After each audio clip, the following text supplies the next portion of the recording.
Welcome, everyone, to the July 2024 Agenda Review. I'm Tim Hill, Chair of the Commission, and accompanying me is Director Brooks and our Attorney, Tasha Blakeney. At this time, I'll turn it over to Director Brooks. Thank you. Good morning, everyone. So as part of my report, I just want to briefly introduce you all to two of our new staff members. They're in the audience here. So Josh Boker, if you could just raise your hand.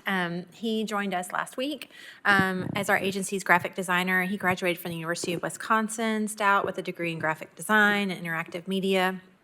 And he's been working in higher ed and comes to us from the University of Tennessee. We put a big emphasis, which I hope you all notice, on design in our work, and so we're really excited to have him join our team. So excited to see what kind of contributions he makes for us. And then we have Jonah Bird as well.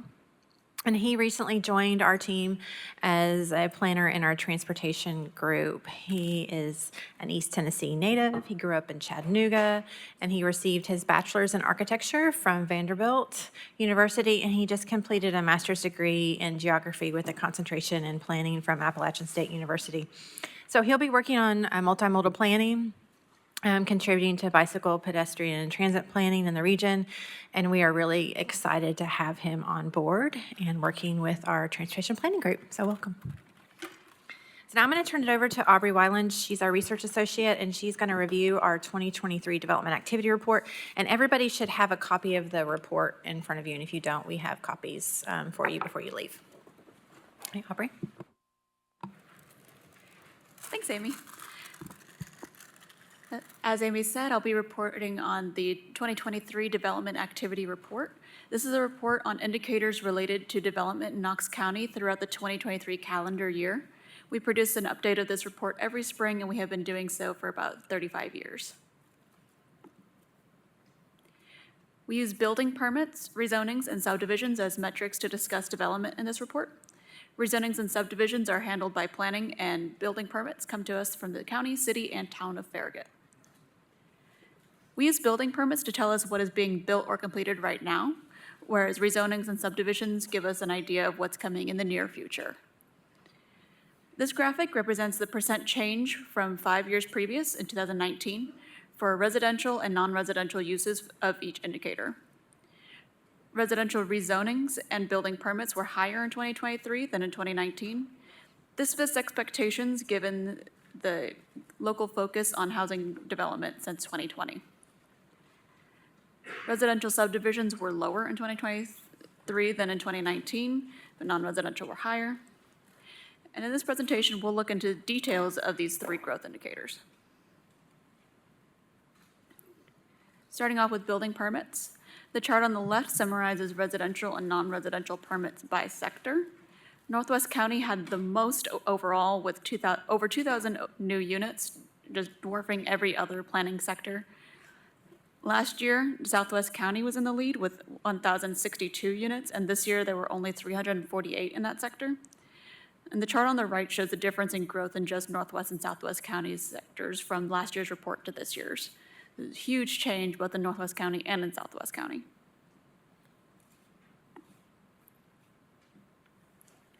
Most of the permits were for residential units, so we see pretty much the same pattern looking at only residential units.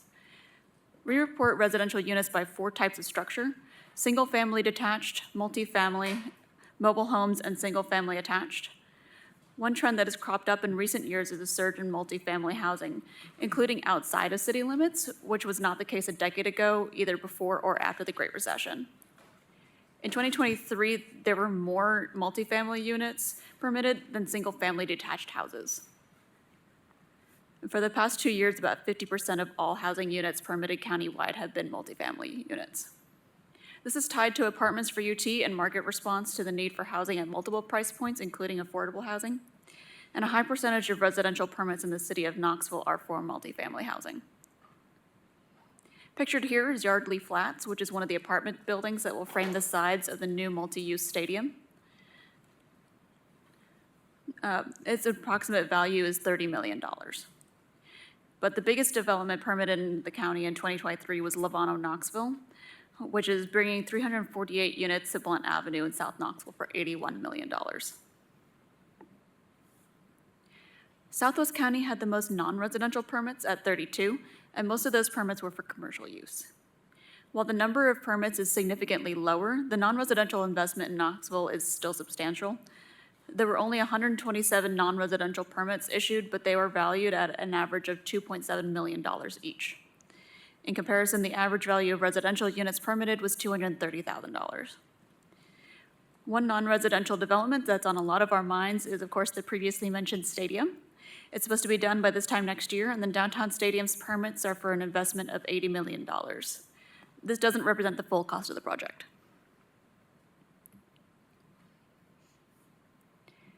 In this residential building activity map, you could see a lot of developments around the city core and a lot of larger developments, mostly in Northwest County. There's a dense cluster of development close to UT, which represents a lot of the off-campus housing developments that have been permitted in the last few years. And many of the developments that are over 50 housing units are in Northwest County, Central City, or South City sectors. We like to look at 10-year trends in this report. This one is all of the new units permitted in the county in the past 10 years, split into residential and non-residential. You can still see a bit of the post-recession hangover in 2014 and 2015, but we get back up to pre-recessionary numbers in the past 3 years. In non-residential, there's still a pretty flat trend. There's been very little year-over-year change in investment in the past decade. In terms of investment, 2023 was a record-breaking year in dollars spent on new construction. This chart has the value of new construction adjusted to 2023 dollars. 2023 was the first year that residential construction broke $1 billion, even when accounting for inflation.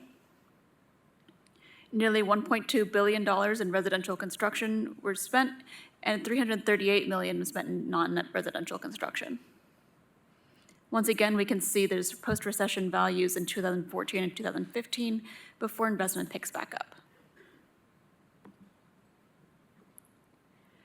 The acreage of all rezonings, residential and non-residential, was highest in Northwest County and lowest in South City. The total number of rezonings was also highest in Northwest County and lowest in South City and West City sectors. North City stands out among the city sectors. That's an unusual amount of rezonings for a city sector. The biggest rezoning of the year was for 196 acres in the Northwest County sector, which was rezoned from agricultural, rural commercial, planned commercial to planned residential. This is the total new lots created in subdivisions for all sectors.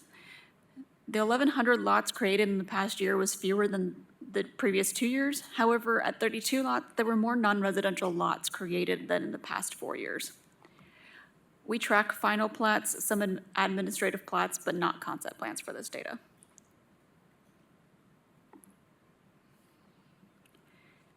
And Northwest County had the most subdivisions and the most lots created by subdivisions. North City once again stands out among the city sectors, suggesting that North City may have more development coming down the pipeline. And the development with the largest number of lots created this year was Chapman Trace, creating 116 lots in South County.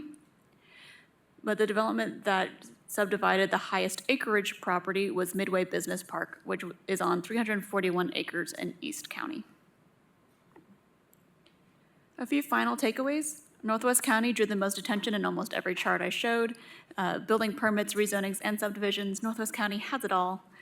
Southwest County actually didn't stand out much this year, with none of the largest developments in the county occurring in that area in 2023. And all the other county sectors stood out over the city sectors overall. They're larger in land area, especially land that hasn't been built out yet, so this isn't particularly surprising. And Central City and South City stood out in new units permitted, while the North City had a high number of rezonings and subdivisions for a city sector.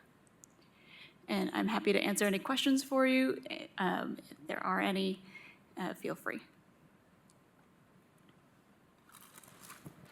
Just a question, do we look at kind of how the, like, say, overall net unit additions compares to, like, population growth in the county and sort of look at, hey, population's growing at 5% or 2%, whereas net units are growing at 1.2% relative to overall units prior. Do we have, just curious if that's part of this report at all? It's not part of this report. We have other tools on our website that do show population change over time by sector. If you pull up Panorama, there are different population trends and variables available there. Cool, I'll check that out, thank you. So just expanding on that, I guess, and I'm not sure if this is where you were going with it, but I'm kind of curious to understand. I mean, I think you had mentioned maybe 1,100 lots got put on the ground in 2023. That's a single-family type scenario, right? And of course, we got a bunch of apartments that have come online too. But I guess it comes down to the residential units. I mean, how many residential units were done in 2023, and how many people moved here? You know, I guess that's kind of, you were talking in percentages, I think, but I'm just trying to understand the delta between the two. Yeah, just thinking if, one of the overall goals is to help, preserve affordability and kind of match population growth, how do we think about physical development matching that human migration and weighing the two? And I don't know that answer, but just would be curious to see those numbers maybe side by side. So yeah, I'm excited to look at Panorama. Yeah, and it's a concern, yeah, because I mean, I think that it's widely known that they're anticipating about 80,000 or so people moving to the region and the area over the next few years. And what I'm seeing here is it's, the available lots and the available housing is actually trending down a little bit while more people are moving here, which is going to push prices up even higher, from a supply and demand. I mean, we can't force people to sell their land and developers to develop their land to provide the housing, but it is, an interesting dynamic happening.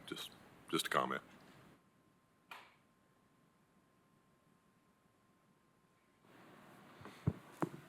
All right, thank you, Aubrey. Thank you. And we'll send out a link to Panorama for everyone to take a look at. Okay, so we'll get started with our review of agenda items. We're going to start off with agenda item number 46. The applicant is Andrew Thomas. This is a rezoning and plan amendments. We'll just let Samuel give him a second. There he goes. I'll turn it over to you. Thank you, Amy. So this is city rezoning in the Inskip neighborhood, for which we are recommending denial. The request is to go from RN2 to RN4. This will also require a plan amendment from LDR to MDR.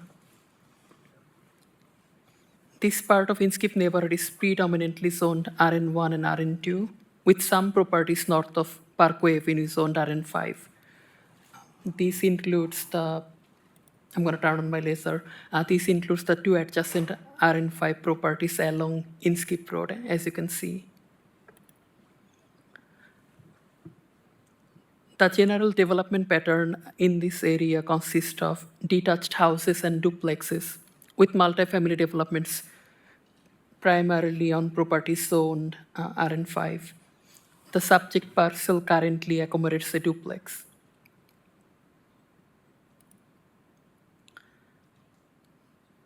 The adjacent apartments that we saw in the last map already existed when the sector plan was adopted in 2017. But the sector plan still recommended the LDR land use classification for this area. The sector plan called out for downzoning this area and allowing medium density residential uses only on classified streets that provide increased traffic demand. The one-year plan land use classification is the same for this area.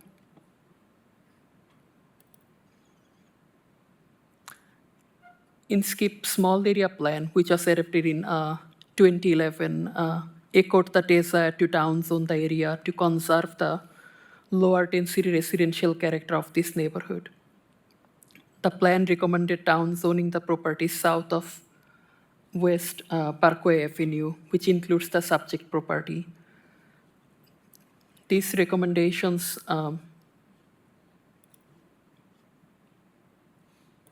sorry, I'm just trying to turn off the pointer so I can scroll on my notes.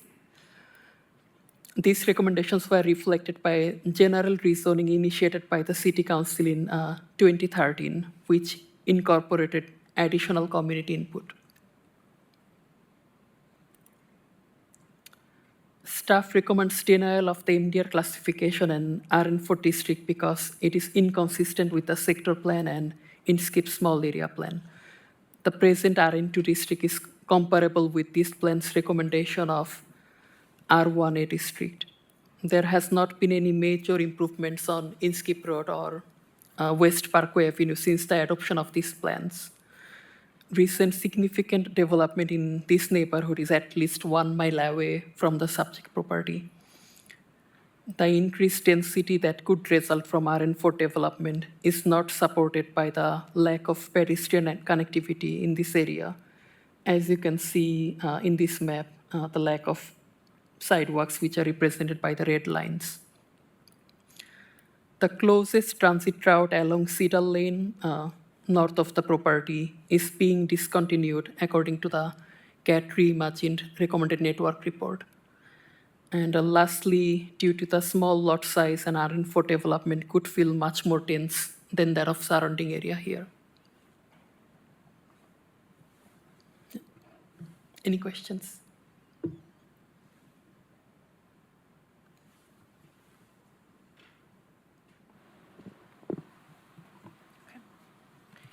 Commissioner Adams, did you want to, before you all switch, did you have another one you wanted to add to the agenda?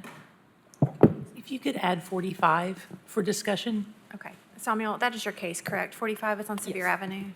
Yes. He's not, I know you're not prepared to cover it, but did you have specific questions? The original case file was requesting pretty intensive Yeah. RN7. I can speak to that. Yeah. Originally, and Samuel can speak to this as well, but originally the applicant, I think, had requested RN7 perhaps before we had a conversation with them about this, and they ended up amending their application. And so that, the application as amended is shown, and for some reason KJS was still pulling up that old request, but their request is RN4 for this property, not RN7. Is that correct, Samuel? That is correct, and we are actually recommending RN3, and I talked to the applicant, and they are okay with our recommendation. Okay, so I'll go back and look at the updated materials there, but the recommendation from staff is RN3. They're fine with that. Yes. But this is not on consent, correct? We determine what goes on consent after this meeting, and then before we post it, so. Okay.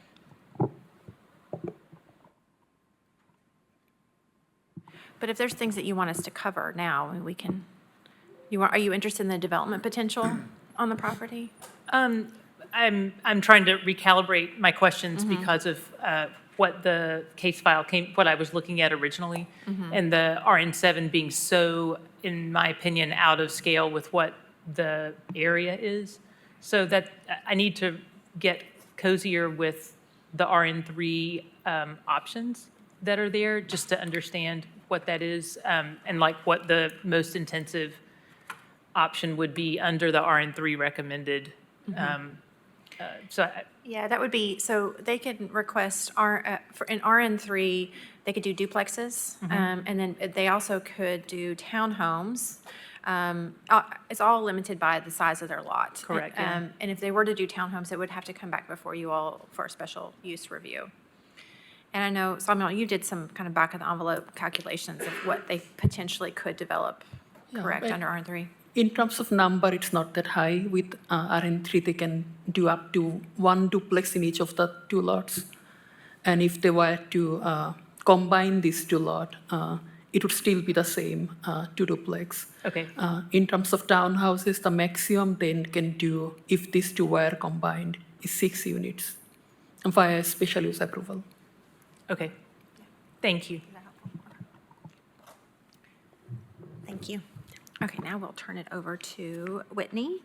She'll be covering item number 18 and 19. They're both rezoning requests by Masana Investments.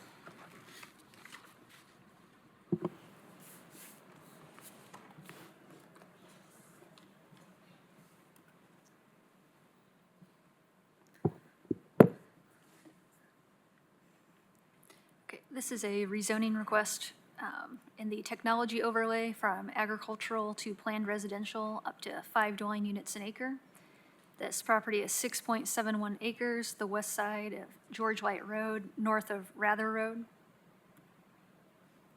The subject property's place type is suburban residential, and the PR district with a density no greater than 12 dwelling units an acre can be considered partially related. Partially related zoning districts may be appropriate, but must meet one of the 3 criteria listed in Appendix H. The proposed PR zoning with the required development plan by the Planning Commission is compatible with the current zoning of adjacent sites. This property has some steep slopes through the rear of the property, and the hillside protection area includes 5.7 acres of the 6.7 acre site. The recommended land disturbance within the HP area is 3.55 acres. George White Road is an unstriped 16-foot local road. It's not suitable for a high number of dwellings. Road improvements would need to be done in order to accommodate more density. Since 1983, there have been some A to RA and PR rezonings at densities of 1 to 5 dwelling units an acre in the area. The general trend along George White Road consists of small and medium-sized lots and single-family detached residential houses with large agricultural tracts. Houses, duplexes, multi-dwelling structures are permitted in the PR zone. At the requested density of 5 dwelling units an acre, the property could accommodate up to 33 dwellings. At the recommended density of 3 dwelling units an acre, a maximum of 20 units can be built, which is more in line with the subdivisions in the area. Anything in the TO overlay other than single-family residences and duplexes would require design guideline review. The recommendation from the TTCDA board yesterday afternoon was to approve PR up to 5 dwelling units an acre with one condition to widen George White Road to 20 feet in width from the property's frontage to Beaver Glade Lane. That's shown with the red line. And our staff recommendation is to approve up to 3 dwelling units an acre. Are any questions?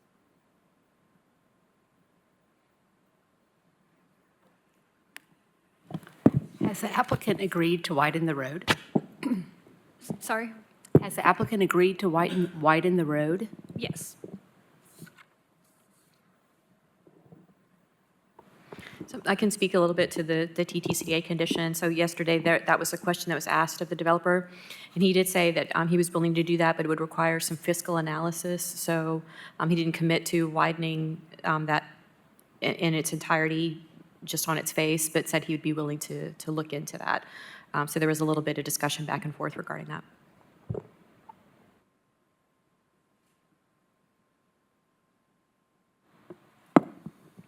Okay, we'll move on to agenda item number 19. This is a rezoning request from agricultural to planned residential up to 5 dwelling units an acre on 11.4 acres on Sevierville Pike east of Basilfield Drive. This property is just over a mile from a major commercial node at East Governor John Sevier Highway and Chapman Highway. Subject property's place type is suburban residential, and the PR district with a density no greater than 12 dwelling units an acre is considered partially related. Partially related zoning districts may be appropriate, but must meet some of the 3 criteria listed in Appendix H. And the applicant previously requested planned residential up to 3 dwelling units an acre in March, but withdrew the application prior to Planning Commission action. It was previously in the rural area, and it has now since been moved into the planned growth area with that update in April. And this change in designation allows consideration of over 2 dwelling units an acre, which is the maximum allowed in rural areas. This property has some steep slopes through the rear of the property, and the hillside protection area includes 5 acres of the 11.4 acre site. The recommended land disturbance within the HP area is 2.2 acres. Considering the environmental constraints, staff is recommending one condition, that the area along the rear of the property with slopes 25% or higher, which is at approximately the 970 contour line, be left undisturbed. The adjacent subdivision was part of a large rezoning to RA in 1992. There have been several PR rezonings with densities ranging from 2 to 8 dwelling units an acre within the planned growth area along John Sevier Highway since the early 2000s. PR up to 4 dwelling units an acre on this property would allow up to 45 units, and PR up to 5, which is the request, would allow 57 units. The RA zone adjacent to this property allows houses on 10,000 square foot lots, which equates to a density just over 4 dwelling units an acre. This property is a mile from the commercial node at Chapman Highway and John Sevier Highway, and it's just outside the new Hopewell Elementary School Parental Responsibility Zone. So residential development at this location is consistent with the comprehensive plan Policy 5 to create neighborhoods with a variety of housing types and amenities in close proximity. The recommendation is to approve PR up to 4 dwelling units an acre, and with one condition, that the rear of the parcel with slopes 25% or greater at approximately the 970 contour line shall be left undisturbed.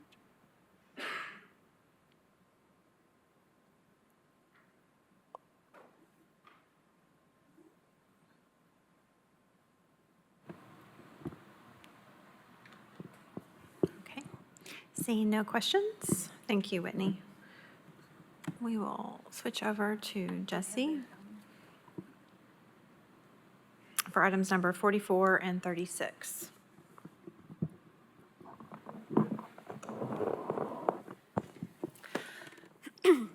Yes, this case is for almost an acre-sized property at the corner of Kingston Pike and Agnes Road. The request is to rezone from CG3 to CG1, general commercial. As you can see in the image here, there is a bus stop directly in front of this property. There are sidewalks along both sides of the corridor, shown in red. And the Bearden Greenway Trailhead is located nearby to the east at the Bearden Elementary and Middle School. It's also noteworthy that a substantial portion of this property in the rear is the Bearden Christian Cemetery, which has tombstones dating back to the late 1800s. In the zoning map, you'll see that this property is part of a cohesive CG3 block, and there is a CG1 across Agnes Road to the east. This property is part of a mixed-use special district in the sector plan and the one-year plan, which is informed by the adopted Bearden Village Opportunities Plan. This mixed-use district and that small area plan emphasize pedestrian orientation and walkability along this section of Kingston Pike. Staff are recommending denial of CG1, even though they're both general commercial zoning districts and they permit all the same uses. There are substantial differences between the dimensional and design standards of CG1 and CG3. CG3 has a front and corner side build-to zone and percentage requirements that bring the building closer to the sidewalk. This makes buildings more approachable on foot, and it's designed to foster a more pedestrian-oriented environment. CG1 has no front setback or corner side setback requirements, meaning the buildings could be set far back from the sidewalk. CG1 has no design standards, whereas CG3 has facade, fenestration, and site design standards that mitigate things like large blank walls. There's minimum transparency requirements. There's circulation and building entrance standards that emphasize the human scale interaction with the building and pedestrian safety. A rezoning to CG1 would enable more auto-oriented development to take place, and this conflicts with the future vision of this area laid out in the adopted plans. It's also incompatible with the pedestrian infrastructure that exists in this area, where you have designated crosswalks, sidewalks on both sides, a greenway trailhead, an elementary and middle school, a bus stop directly in front of the property.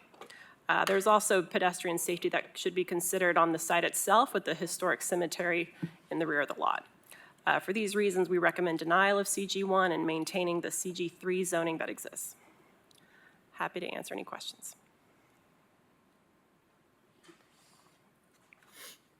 So I do have one quick question. I'm sorry, yeah. So, I mean, between CG3 and CG1, I mean, as you mentioned, they're both just heavy commercial uses in the city zone. But does it deny the walkability side if it's CG1? I mean, does it take away from, I guess that's where I'm struggling. I'm trying to understand that somebody can't ride their bike up to it or they can't walk up to it if it's CG1, only if it's CG3. I guess you could say that CG1 would enable development that is less pedestrian-oriented, whereas CG3 has standards in place that require it to be more pedestrian-oriented.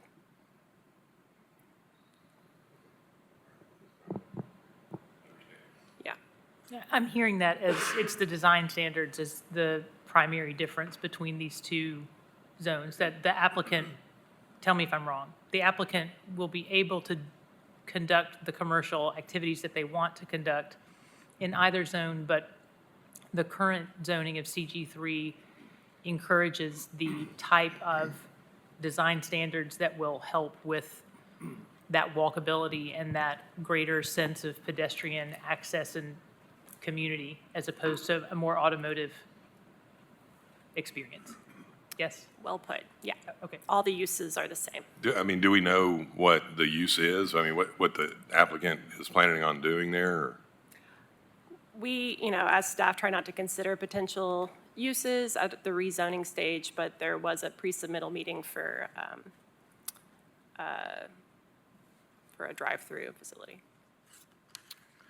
Okay, yeah, and I mean, just looking at it, because this one's a little bit from a pedestrian versus vehicular, it's on a corner too, so it's got road on two sides of it, which almost to me would lean it more towards needing to be a little more automotive friendly, versus not.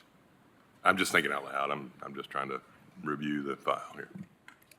Jesse, you made a comment about pedestrian safety as it relates to the cemetery. Could you, I guess, explain that? Oh, sure. So when I went to post the sign, I went back and saw that, there were flowers on tombstones, and these tombstones are very, very old, from the late 1800s. So thinking about some of the site design standards in CG3 that prioritize pedestrian safety, just the fact that those standards there are no design standards yet for CG1. So thinking of it in that regard, at least you have a higher level of pedestrian safety assurance with the site design on the site itself. And considering that there is this pedestrian, I guess, attraction on the site, that was just another note. It appears that part of our challenge is that we don't have design standards for CG1, and I think City Council has challenged the planning department to come up with some of those design standards, so it appears that we kind of default to the reason we don't give another CG or CG1 is because we don't have design standards. Mr. Snowden there, if the owner pushed that building up to 0 on the lot line, and I know this is probably, I don't know how much purview you have over it versus TDOT. Oh, I'm sorry, city staff, okay. I'm sorry, I got the agencies mixed up here. But as we look at, would there be any concern for line of sight if you push the building up to 0 on that corner?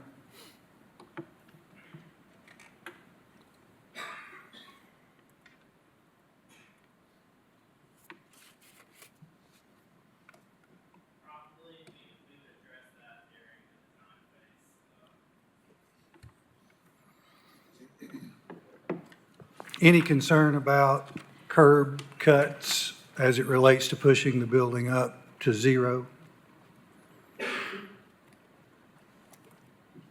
You got to be 20 feet off, minimum 20 feet off each neighbor's property line, and how you would situate.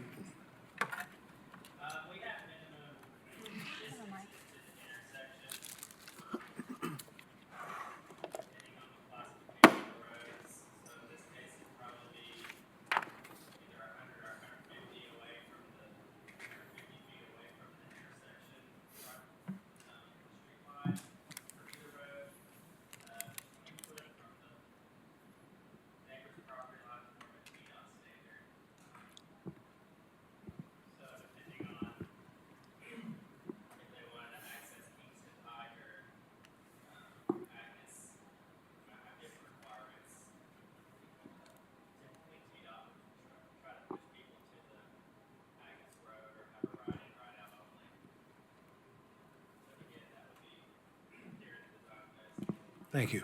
And just to clarify, and Ms. Hillman probably already stated this, but the build-to zone is 0 to 20 feet. It's not a requirement to be at. It is 0 to 20, but if the owner decided he wanted to go to 0, I just wanted to look at the practicality of that.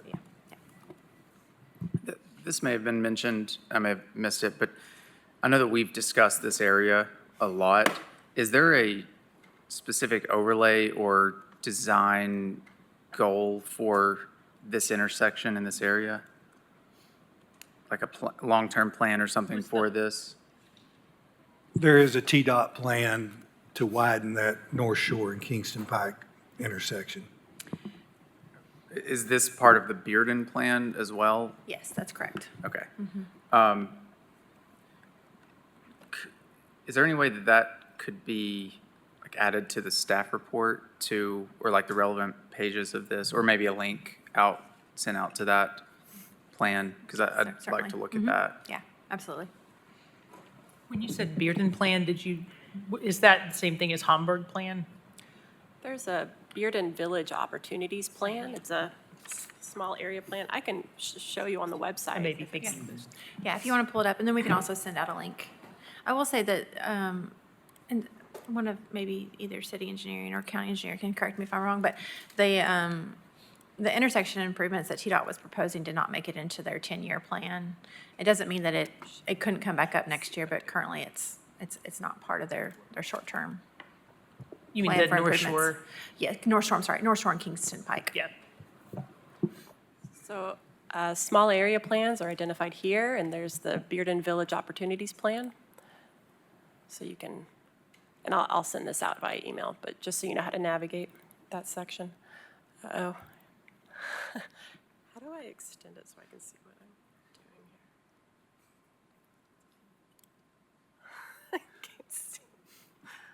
Hold on. Oh, I see. There we go. Sounds like Jesse's lost her screen. Sorry, I have That's a okay. weird screen setup. There we go. Okay. All right. Okay, so now we'll move on, unless there's other questions, we'll move on to agenda item number 36. So this is 7A24 HPA. This is the second ever Level 2 Hillside Protection Certificate of Appropriateness to come before the Planning Commission. Typically, hillside protection COAs are handled at the administrative level by planning staff who verify that a grading plan for a proposed development is staying within the permitted disturbance, or what we call the disturbance budget, which is determined through the slope analysis. This certificate of appropriateness comes before you, or request for one comes before you because the applicant is requesting to exceed that disturbance limit. The parcel is located at 5233 McIntyre Road in the Alice Bell Spring Hill neighborhood. It's approximately 70.5 acres in size. There are about 42.5 acres that are not within the hillside protection overlay and do not have disturbance regulations, and 28 acres are within the hillside protection overlay. The property is almost entirely forested and much of it is mature. There hasn't been significant disturbance on this site since about 1985, according to historical aerial maps. The property is zoned RN2, and in February of 2023, a 290-lot single-family subdivision was approved under certain conditions. One of those conditions was verifying compliance with the hillside protection disturbance budget. Within those 28 acres that are within the hillside protection overlay, there are approximately 19.13 that can be disturbed, or about 70% that can be disturbed. The applicant is requesting to disturb 22.81 acres, or about 81%. And so that's an excess of 3.73 acres. In the concept plan that was reviewed last year, the estimated disturbance within the hillside protection overlay was 19.15 acres, which is equivalent to what they're allowed to disturb. What I've encircled in red is their stormwater detention area at that time, because that's where the increase in disturbance occurs. So as you can see in their current site plan, their previous stormwater detention was undersized for a development of this scale. They had to increase their detention area, and this is where the increase in that disturbance is coming from. The applicant is now asking to exceed the disturbance budget, and this is in an area that has not been previously disturbed. The Hillside Protection Overlay Zone stems from the adopted Hillside and Ridgetop Protection Plan. The goal of this plan is to protect forested ridges and hillsides that are a defining feature of the region's natural heritage and a primary contributor to maintaining property values, clean air and water, and wildlife habitat. This is only the second Level 2 hillside protection case to come before you, and it is the first to have no extenuating circumstances that provide an argument for exceeding the disturbance budget. This decision will set an important precedent. Their request does not meet any of the exemption criteria provided in Article 8.9 of the zoning code. Rather than right-size their development to accommodate proper stormwater management and fit within the hillside protection limitations, they are essentially sticking with their original plan and not complying with the zoning code. Stormwater engineering staff did share that there may be alternative layouts for stormwater management that have not been explored, such as dispersing detention throughout the development.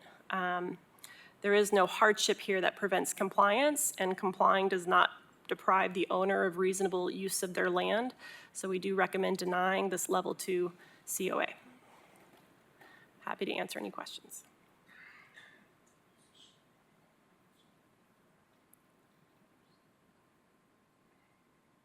Okay, thank you, Jesse.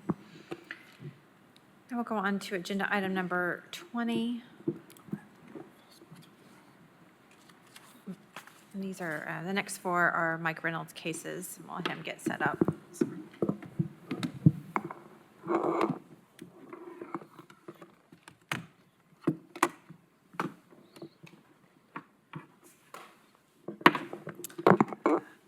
Apologize, the cable's not long enough to reach over to the other spot.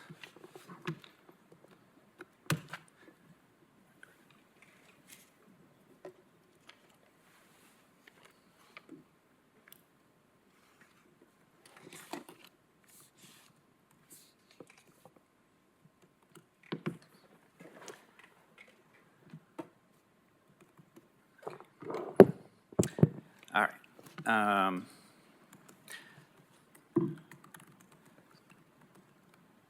Okay.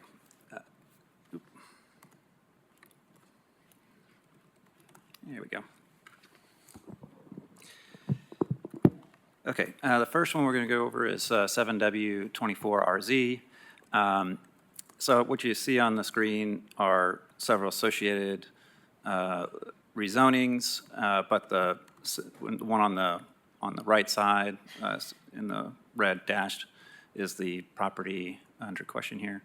So what the request is to rezone the property from A, agricultural, to PR, planned residential, to 5 dwelling units per acre. Staff is recommending approval of the 5 dwelling units per acre, subject to 2 conditions. The 2 conditions are no clearing or grading until a site development until a development plan is approved by the Planning Commission, and number 2, land disturbance within the hillside protection area shall not exceed the recommended disturbance of the slope analysis. This is for the new commissioners, a very similar, or actually the same proposed conditions were recommended by the Planning Commission last month for the 1K24RZ, which is the larger, get my laser pointer on here. This property here, so last month the Planning Commission did recommend approval of planned residential on this yellow kind of area with the 2 conditions that I'm also recommending for this site, which is the 7W24RZ site.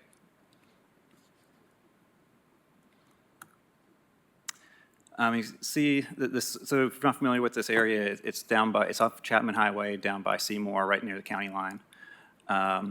So this property has frontage on, or this portion of this property is actually, the parcel itself is much larger. It has frontage on Sevierville Pike and Evans Road. Evans Road is a little side street. The PQ, what you see on the existing land use map is called public, quasi-public, and that's a fairly large cemetery that's just to the south. And then there's a church. and the PP is existing ball fields. But you'll see, in general, there's a lot of undeveloped land in the area or larger single-family lots. Zoning, again, it's primarily agricultural. There is planned residential off to the east. Again, so this is actually part of the same property owner, had that PR rezoning last year sometime. In this area, I'm just going to try to go through this pretty quick. There are a couple streams through the site. There's definitely one that shows up on the land use or on the base map along Sevierville Pike. So this is Sevierville Pike here in Evans Road, the little side street. The other stream that comes to the site is not shown on the base map as a blue line stream, but it's pretty prominent on the site. So that'll have to be studied later on, but it's a planned residential zone that gives the Planning Commission that review authority, and also the developer can cluster units if they choose to. Comprehensive plan is suburban residential. I'm not going to go through all the attributes of this, but and it kind of goes through in the staff report. The planned residential zone is a partially related place type or a zone in suburban residential. So that means we need to look at these three criteria. It does have to meet one of the three criteria. And pretty much like so what staff is recommending is that it does meet this number 2, the proposed zoning district is compatible with current zoning on adjacent sites. The main thing is that the planned residential zone does allow flexibility with development. So you can cluster on the site, which is what the comprehensive plan recommends for areas with hillside protection on it. It also allows us to look at compatibility to adjacent sites and so on. So that's what where I'm saying that how this meets the criteria. Slope analysis. So this is where that condition kind of comes into play. Slope analysis recommends 7.4 acres of disturbance within the hillside protection area, which is the area with the speckles on it here in the middle. There's 13.5 acres of hillside protection area of the 23-acre site. So with this recommended condition, if the developer or the property owner develops within the hillside protection area, they can only disturb 7.4 acres. There is a language in that condition that does allow the Planning Commission to consider more disturbance, and really the intent there is to allow a little bit of flexibility, not to, the intent obviously isn't to just open it up to complete disturbance, but just wanted to make you aware that there is that flexibility written in the condition. We went over this last month, so I'm not going to go through it too much. Chapman Highway, there are some improvements in the area, particularly what TDOT has been doing to Chapman Highway. It's widening, adding a center turn lane, and also they've already made intersection improvements at Sevierville Pike and Simpson Road, just to the south of this property. Just real quick about Evans Road, it is no longer connected through to Chapman Highway. It is a dead-end street now. It's about 16 feet wide. It does have a pretty narrow culvert over a creek that will probably need to be widened if the development does access Evans Road and goes back towards Sevierville Pike. And there is a creek, as I said, that is between the developable area of the site and Sevierville Pike. I'm sorry, not Sevierville Pike. Sevierville Pike.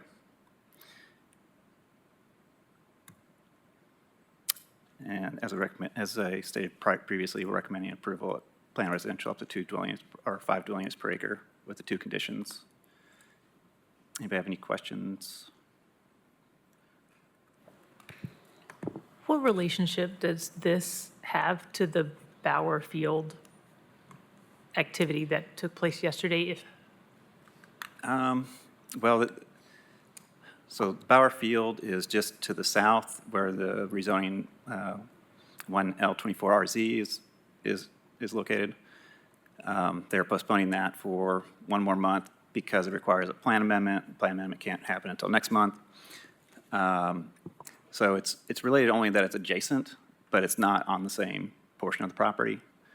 Evans Road does separate the Bowers Field location to this northern part of the property. But, thank you, that answers that part of my question, but it makes me have another one, which is it is all part of one whole development, or it's one common holding One- company? Common holding company, yeah.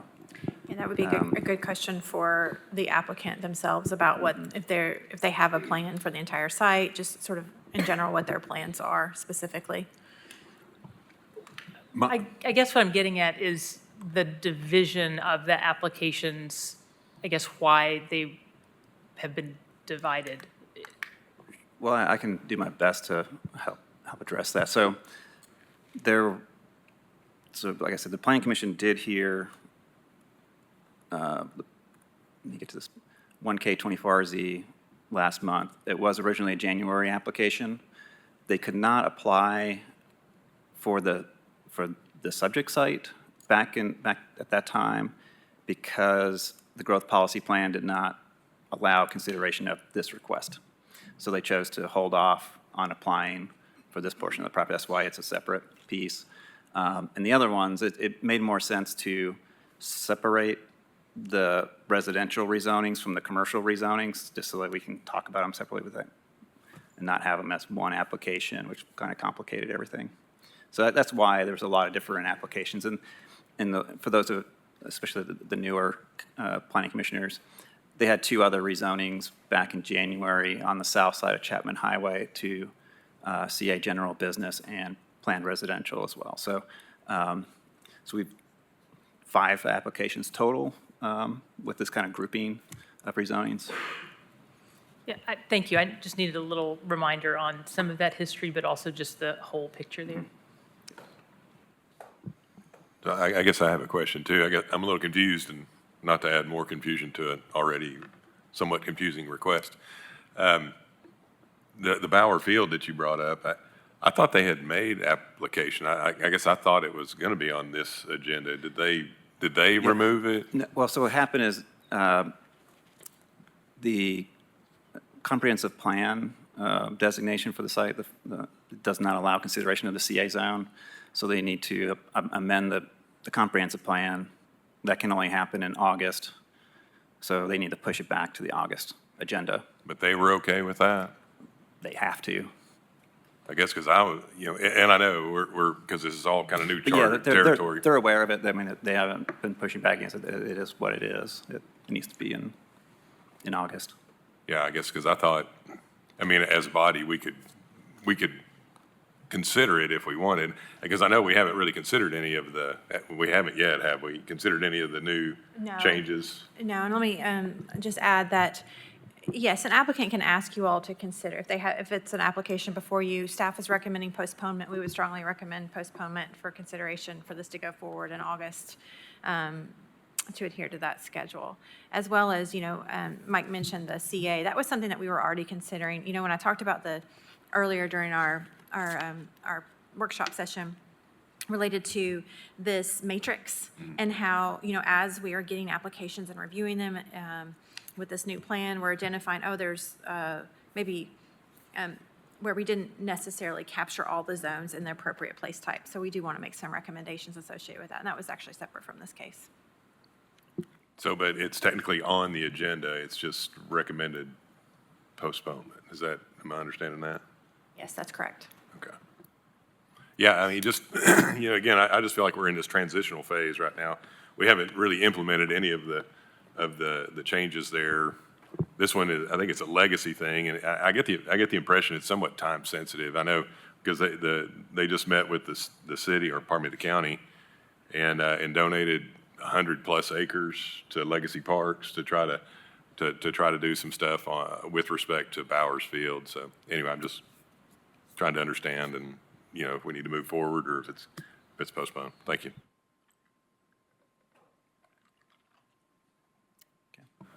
I guess my question is, can we move forward?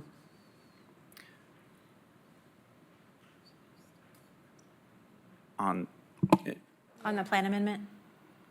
On the plan amendment? Is that what you're asking? Can we move forward?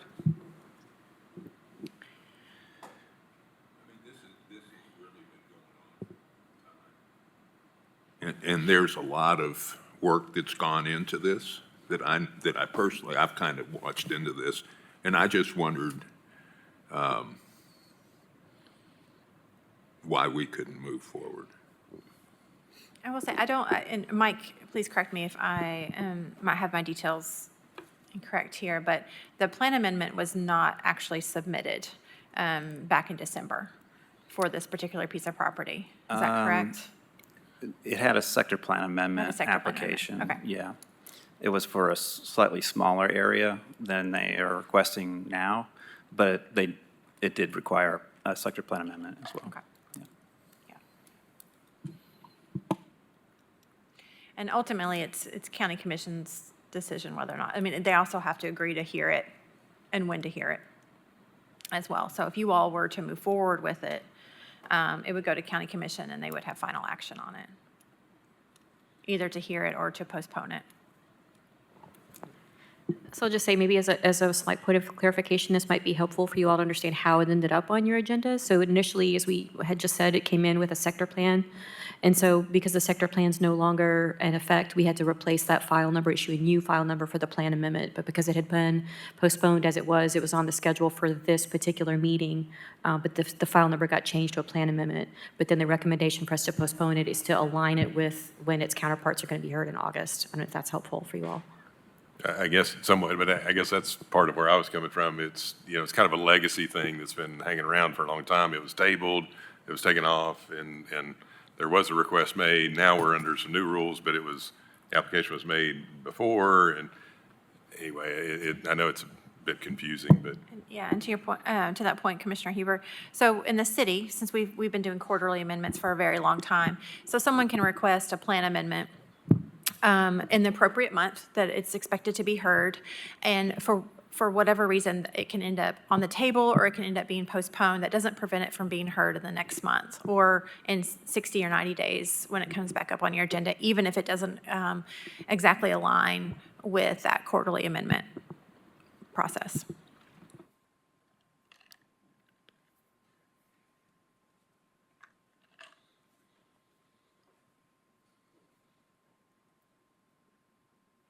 So I was asking Director Brooks there to further clarification that it could be heard in an off time other than the 4 designated meetings.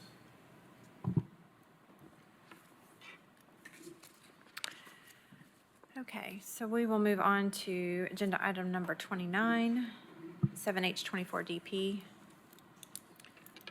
Okay. I just wanted to introduce this to you real quick. There was opposition. I signed up to speak, so I just wanted to just get this in front of you just so you know what we're looking at. This is a 4-lot subdivision on the backside of an existing condominium development. There's the condominium were approved back in 2003 and constructed there a little bit after that.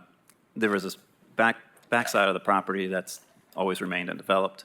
So this for a reference where this is located, it's off of Tazewell Pike, just northeast of Fountain City area.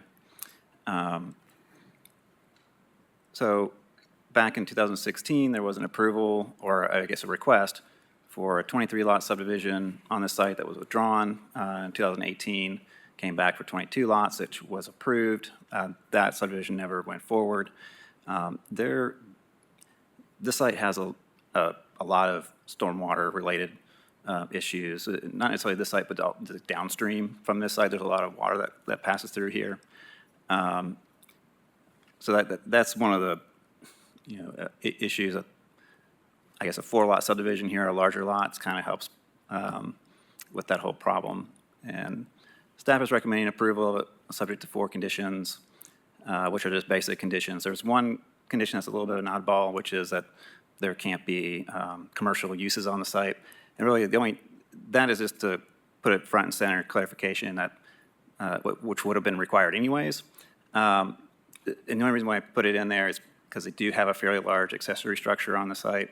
just want to make sure that everyone's clear that you can use that for personal purposes, no problem, but it does need to be used for personal use, not for commercial use. I guess there is another condition that the accessory structure cannot exceed the size of the conditioned space of the house as well. Accessory structures are to be, secondary to the primary use, so it really shouldn't be bigger than the existing, than the proposed house.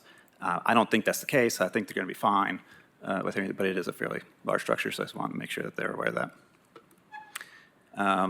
Real quick, so like I said, this is on planned residential up to 5 dwellings per acre. It's on the backside of an existing subdivision. Sorry, that's not the right slides. It is suburban residential on the land use map by the comprehensive plan. Does recommend single-family uses as a primary use. I just wanted to show this real quick, so from the stormwater perspective, and you probably saw on the site plan itself that there was a fairly large drainage area that goes straight through the middle. That water does continue on through adjacent properties and then goes all the way down to Tazewell Pike. I think a lot of the flooding kind of happens down in this area closer to Tazewell Pike. I could be mistaken, but there's a lot of water flow that goes here, so I'm sure you'll hear that in the discussion during the Planning Commission meeting. The applicant will be required to install some new pipes under an adjacent driveway as well as part of their project. Are there any questions? Quick one, Mike, on that. So they've got to install new pipes, but are they going to do any type of detention, additional detention, or does it? I think their intent is to stay under the detention threshold. I'm not sure if you have a collection there. Yeah, Commissioner Eber, they're going to use the large lot exemption, and I think they're doing some pavers as well, so that they will be under the threshold for detention. Okay, very good. I just know there's been a lot of complaints over the years on Tazewell Pike and flooding in that area, so thank you.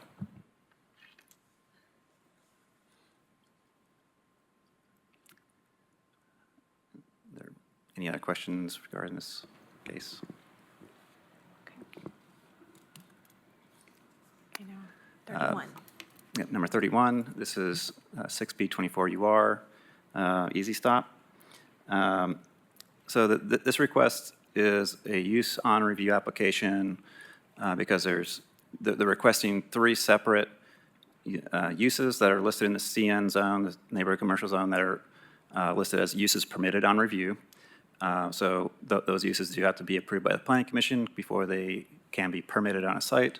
The 3 separate uses are restaurant, a gas station, and a drive-through facility. So the Planning Commission can approve all 3, they can deny all 3, you can approve 2 of them and deny 1 of them if you want to, or you can add conditions of approval if you care to as well. The specific development details, they are proposing a 7,715 square foot building. That's broken into 2 separate areas, 4,600 square foot convenience store and 3,115 square foot restaurant. There's 7 gas pumps, so 14 points of sale. Access is to Second Drive.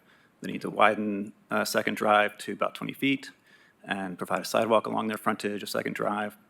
And they also have an access to Concord Road, which is right in, right out, and includes a deceleration lane in this plan. The recommendation is to approve the proposed uses with 14 conditions. So I'm just going to go over a few of the conditions of note. And these colors on here have nothing to do with anything other than I was trying to highlight the different conditions and make it a little bit easier to read. Number 1, the first condition was to provide a firewall between retail convenience store and the restaurant so that each use is contained within a separate building per the building code. And I'll go over that in just a little bit in a second, but there's some requirements in the CN zone regarding building and business size that need to be adhered to. Number two, staff is recommending no more than 4 pumps. So that'd be 2 points of sale per pump, so it'd be 8 points of sale. Number 9, all site lighting shall be building or pole mounted no higher than 15 feet, with the exception of the lights under the canopy, the gas canopy. Number 10, the drive-through facility should be closed between 10 p.m. and 6 a.m. Number 11, drive-through outdoor speakers shall meet the following operation standards. And I'm not going to go through those one by one, but the gist of it is that the intent is to try to minimize the sound as much as possible that would creep over into the adjacent residential area.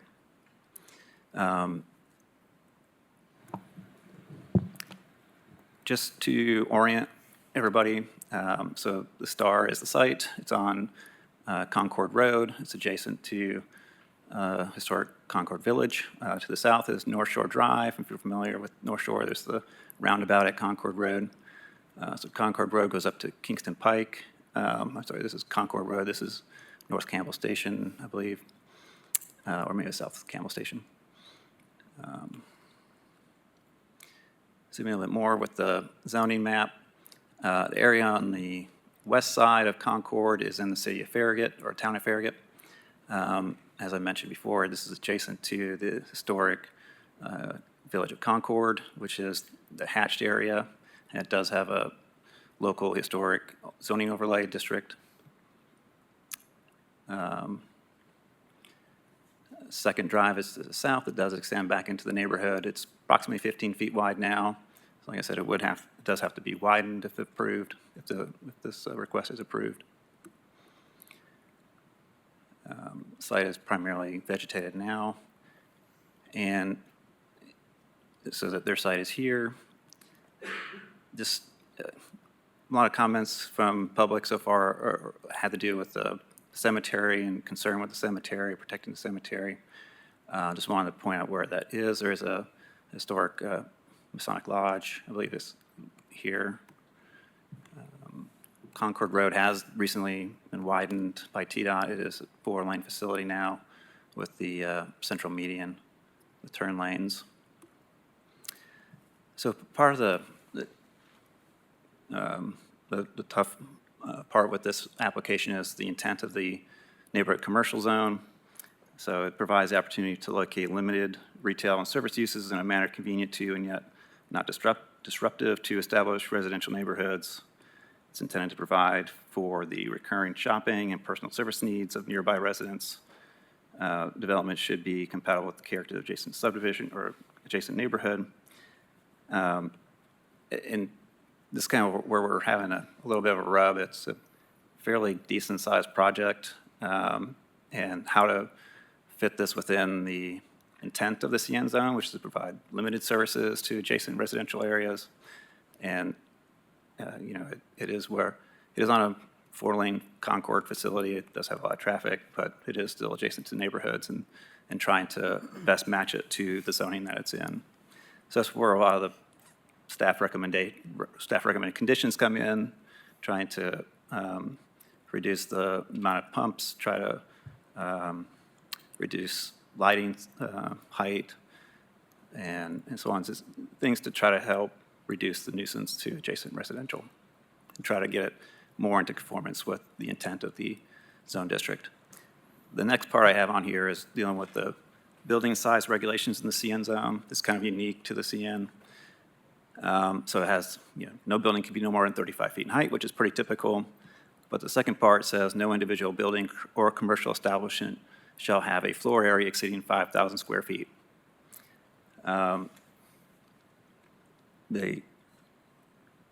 So they have a building that's 7,000 square feet plus.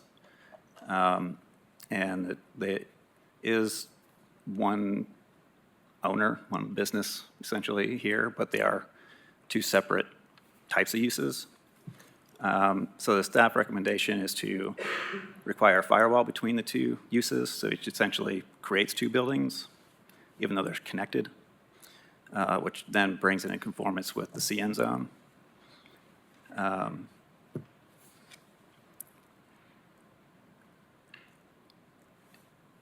So you can see the interior layout that's proposed. On the right is the Easy Stop convenience store. On the left is the restaurant. Currently, they show a wall between the two uses. It does have a door connector between the two. There are separate points of sale for each. They do have separate restrooms, for instance, too. But it is still operated by one entity.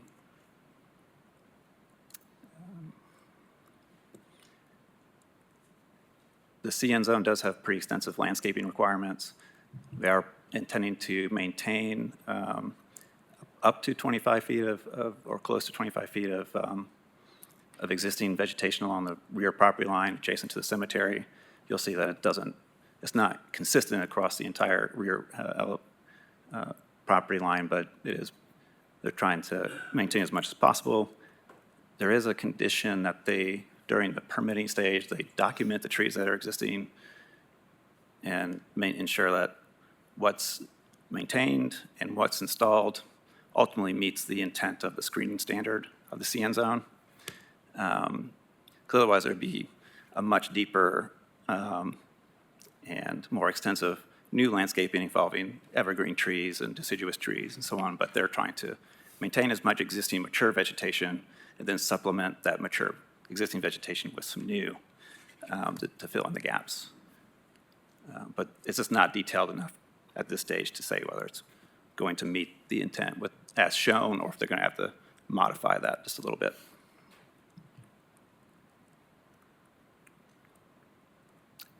And I'll be happy to answer any questions. I've got a couple questions. First one with the firewall, Jim, can you confirm that that will actually, that the Knox County zoning will allow that to be two separate buildings? Yeah, we've talked about this one a lot, Commissioner Higgins. I think in the past it has been interpreted a little bit different, but in our position, from a building code or IBC perspective, we believe that a firewall does create two buildings. One can burn down, the other one can be standing. So yes, from our perspective, we would feel like a firewall would meet the intent of the code. Okay, I just wanted to confirm that because that is what the IBC says, but I've seen a situation where the zoning code did not recognize that as a way to separate two buildings. My other question, Mike, you mentioned in the conditions the drive-through speakers. Is it possible to include something about just outdoor speakers in general? There's two situations that come to mind, and while we have the ability to add in conditions, I'd like to. One, music speakers. There's a gas station out of town that we stop at frequently when we're visiting to see family, and the music speakers are so loud that it'll wake up the kids sometimes in the car, and I can't imagine being a neighbor to that. Two, though, a lot of gas stations now have the TV screens on the pumps that sometimes can be really loud, and so since this is a CN, I would want to make sure that not just the drive-through speakers are not getting out of hand, but also other outdoor speakers. Is that possible? Yeah, I can put something together as an option. We can also ask the applicant if they have plans for any types of outdoor speakers as well. Yeah, we can look at, as Mike mentioned, we can prepare some options for you, but that would be a motion that you would need to make during the meeting on Thursday. Thanks. Can you explain how you came to 4 pumps instead of 7? Good question. There is no rhyme or reason other than that it seemed more appropriate scale for a smaller type of neighborhood-oriented station. I mean, it could be 2. 4 seemed reasonable. I guess I comment on that. That was going to be one of my questions as well. Because, I mean, Concord Road, and I don't want to get into deliberation right now, that's not what I'm trying to do, but it's a different kind of road. I did development in neighborhood commercial a little further out of there at the corner of North Shore Drive and Chodo Road, and much more residential out there. And did a deal with Mr. Weigel, and he does have 4 rows. You know, it's a total of 8 pumps, so I'm assuming this is, you know, it'd be 14 pumps if it were 7, 8 again if it were. But to me, this is a little bit different of an area. I mean, TDOT just spent $20 million or so on widening out that whole road right there. So it's a pretty, much more commercial thoroughfare, although it is neighborhood commercial. And I do think we need to respect neighborhood commercial because it's not zone CA. We need to stay in, you know, neighborhood commercial, but I don't know. I mean, 4 might be a little restrictive for me on that.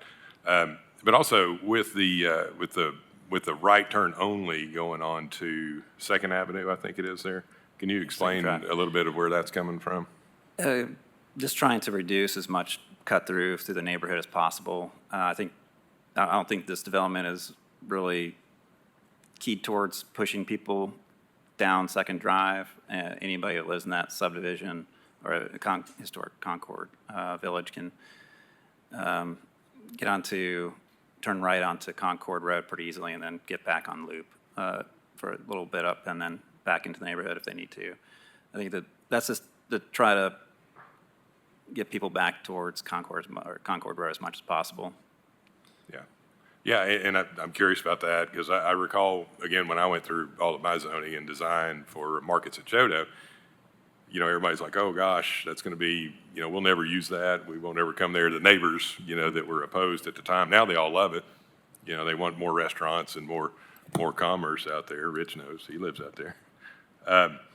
But my point with that is, yeah, you're forcing the people who live the closest to it, where to me, neighborhood commercial is to support the people who live closest to it, you know, which would include the folks down that road, down Second Avenue. So you're allowing them to come in, but yet you're forcing them out to the main road instead of coming out and then going back home.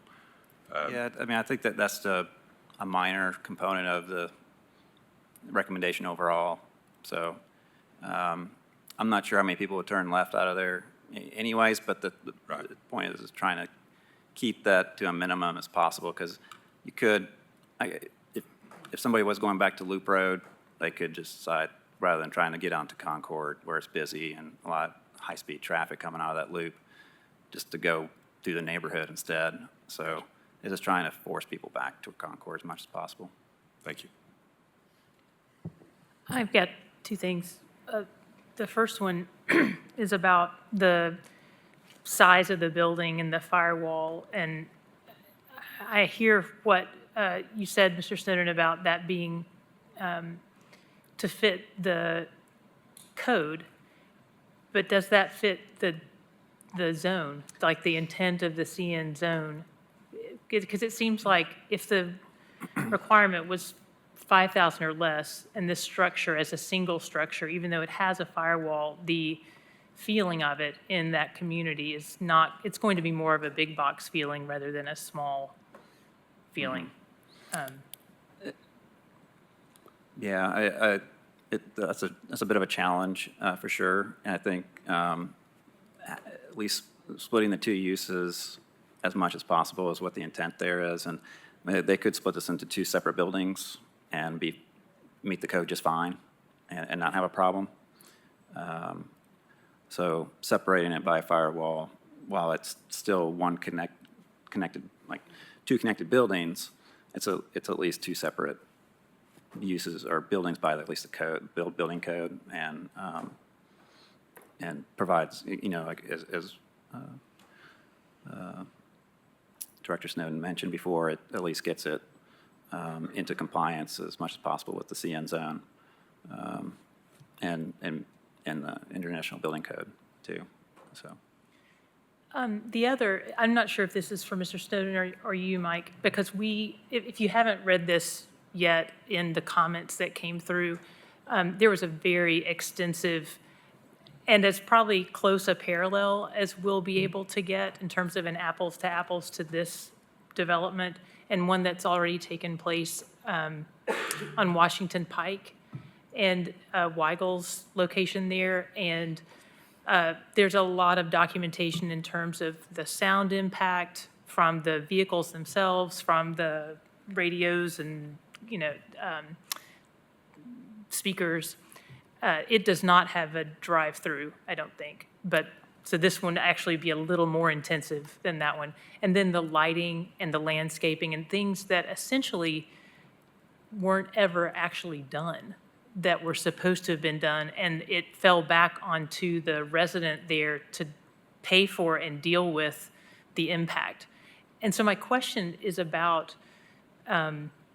what measures exist for really holding the development's feet to the fire to follow through on the landscaping, the lighting, all of those things that are here as conditions, but there's a case, I don't know what the conditions were exactly in the previous one, but there were specific items listed as it's supposed to be this. Here's a picture, several years later, never been done. So how is that actually held to a standard to get done? And I might look to, yeah. And Mike can jump in too, but yes, Commissioner Adams, we hold, before we'll issue a CO, we do require that landscape to be in place or a bond in place to ensure it. And light trespass is always something we get into a lot in the zoning world. So, we can issue citations and bring forth injunctions potentially against that landowner if they don't comply with what the terms and conditions of the MPC staff report. And it is something that my building codes department does quite frequently.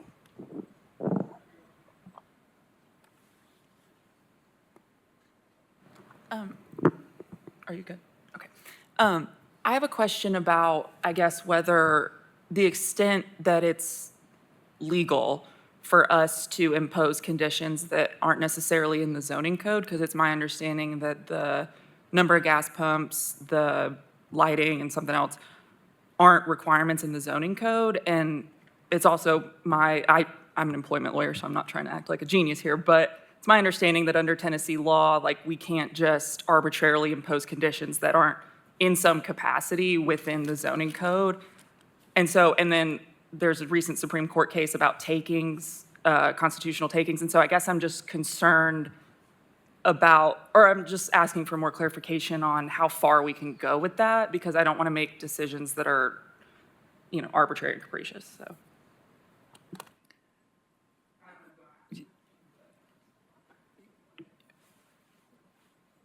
I can start. Certainly, it's common as part of the use on review process that we would impose conditions that are site-related. Now, there is legal constraints associated with conditioning uses, that's not legal, but in the county code, you can condition an approval based off of this type of lighting or access here, or you're going to provide some additional screening on this side of the property. So that is within the purview of this body. You want to add anything? No.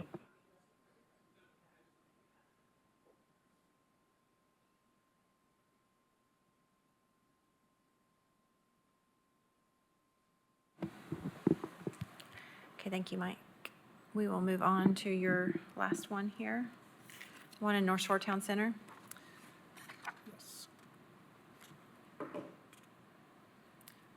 So I'll touch on this just real quick. This is a request to increase the maximum height for townhouses in North Shore Town Center residential development from 35 feet to approximately 41 feet. I say approximate because I'm kind of judging where the average grade on the easternmost townhouse is. But basically, the way I've written the approval language is that they have to meet, or we're approving this plan. So the way I've written it, so they can't just, start adjusting it taller if they had a few inches to go or something like that. So background is this property, North Shore Town Center, was rezoned in 2001 in the city to the Town Center TC1 zoning. 2004, there was a master plan and development standards approved by the Planning Commission. 2018, there was some minor modifications to the design or to development standards associated with the residential development. Didn't really have anything to do with height for townhouses or anything like that, but just some other tweaks. And then in 2022, there was a project. I only mention this one because it's adjacent or directly across the street from this proposed site, so it's semi-relevant. There was a proposal to increase the maximum lot size for townhouses from 4,500 square feet to a little over 6,000 square feet. Basically, they took two townhouse lots, combined them together, and made one large townhouse, or wider townhouse. And staff recommendation is to approve as presented in the development plan. So all four of these townhouses exceed the 35-foot height maximum. The Planning Commission has the authority to approve this just as a consideration on the site, so it's not like a variance necessarily, like a Board of Zoning Appeals type of variance. You kind of look at it as like a modification to their design guidelines and what the maximum height could be.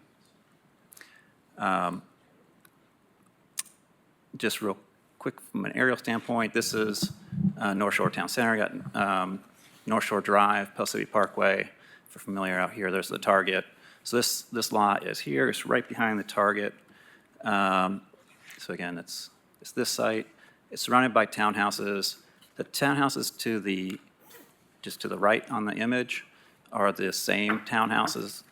During the review of those, we missed the height maximum on those, so they are being constructed as proposed, essentially as you see in this development plan. I think they're about 38 feet tall, but they're permitted. They're under construction. It is what it is. Height is measured from the average grade of the ground in front of the unit to the top of the highest point of a flat roof. So in this case, these are flat roofs, so it'll be to the highest point of the flat roof. If this was a pitched roof, it'd be halfway up the pitched roof. So the tip of the pitched roof would actually be taller than 35 feet. It would be, again, so this is just different angles. So again, these to the left, if you went out to North Shore Town Center and drove around, these units are almost complete now. So you'd be able to see what the end product of this proposal would be. Existing townhouses on the same street, so this is just to the right. So if I went back to this image, that's these units. The way that we've interpreted height, so that the building height in North Shore Town Center allows 2.5 stories and 35 feet. The way we've interpreted with the townhouses is that we've allowed them to, so you can see like this is 3 stories tall, is that basically this third story can only be a partial story. It can't be the full footprint of the floor below. We allow them to go 2/3 of the footprint below. If you were trying to do a true 2.5 story house with the half story being underneath the pitched roof, you're probably going to get a maximum of 2/3 of the floor below. So that's how we came to that number. But they still have to meet the 35-foot height maximum. And for reference, on these units to the right, the height is to the actual roof, not the parapet wall. So from the street, these units are actually feel taller because they have a parapet wall that goes up. So the height is just to the roof itself. So this is this image of the streetscape of that, those units, and then these are the units across the street. Those are the more typical 2-story with these do have the third level roof amenity space as well. You just can't see it in this image. It's kind of hard to see in this slide, but I've got a measurement line drawn here to a red line below, which is approximately the average grade for this unit. It's about 40 feet, not quite 41 feet.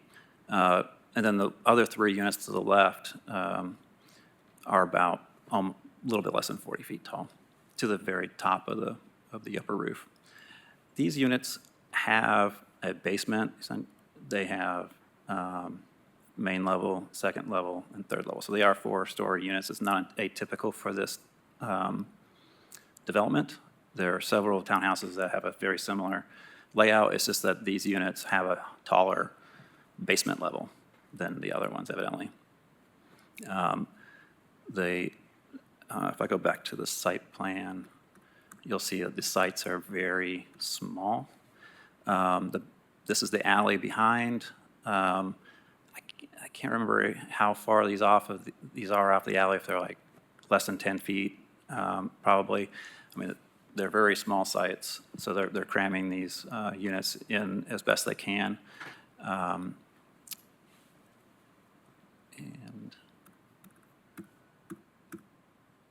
And I guess maximizing the space as much as they can.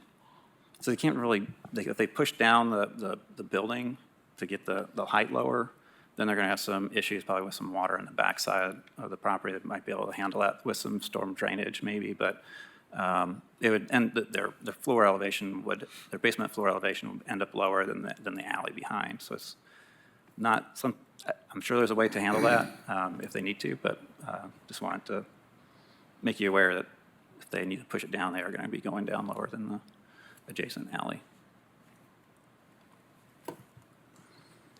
This side elevation, and again, what the recommendation is if you have any questions. Yeah, I do have one question. Don't have any problem at all with, what we're talking about there. I think it's a very unique concept that they've come up with out there, and the North Shore Town Center, and it's done very well. It's a high-quality product. I don't have a problem with that. Mine's more of a question about the scenic highway. Is there not the scenic highway that runs down through there that So it restricts is, North Shore Town Center and some of the other city zoning at that intersection are explicitly exempt from the building height standards in the scenic highway legislation. Very good. That's all I needed to know. Are there other items that commissioners would like to discuss? If not, we are adjourned.